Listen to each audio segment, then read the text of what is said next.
નમસ્કાર દર્શક મિત્રો, એડી ન્યૂઝમાં આપનું હાર્દિક સ્વાગત છે। હું છું આપની સાથે આરડી વાઘેલા। જોઈએ આજના મુખ્ય સમાચાર। અંકલેશ્વરની અમન માર્કેટમાં એચકે ટ્રેડર્સ નામના પ્લાસ્ટિકના ગોડાઉનમાં આગ લાગતા દોડધામ મચી જવા પામી હતી। 4 જેટલા ફાયર બ્રિગેડ દ્વારા ભારે જહેમત બાદ આગ ઉપર કાબૂ મેળવ્યો હતો। આ ઘટનામાં કોઈ જાનહાનિ થવા પામી ન હતી।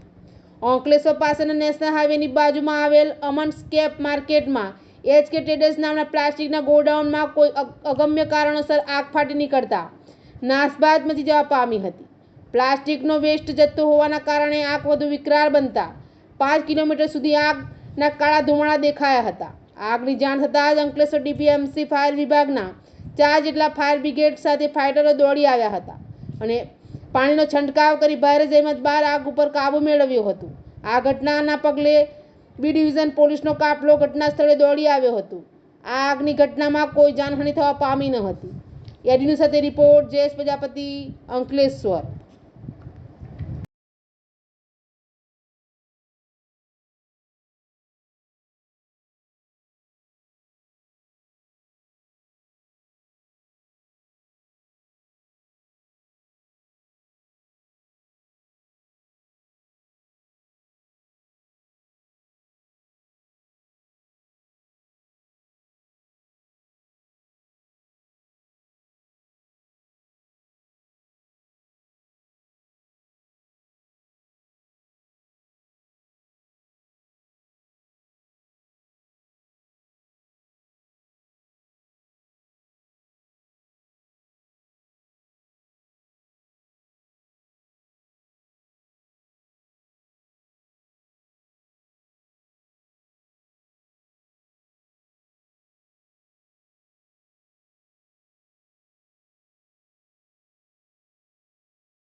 दूसरी गाड़ी आ गई, दूसरी गाड़ी आ गई, बाकी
આજે અંદાજિત 4:30 વાગે અમને એક ફાયર કોલ આવ્યો હતો કે બંગાળના ગોડાઉનમાં આગ લાગેલ છે જે નેશનલ હાઈવે નંબર 48ને બાજુમાંથી જ પસાર થાય છે. તો તાત્કાલિક અમે ઘટના સ્થળ પર રવાના થયેલ છે અને અત્યારે અંદાજિત 3 થી 4 જેટલા ફાયર ટેન્ડરથી આગને કંટ્રોલ કરવાનું ચાલુ છે અને અંશતઃ આગ પર કાબૂ મેળવી લીધેલો છે.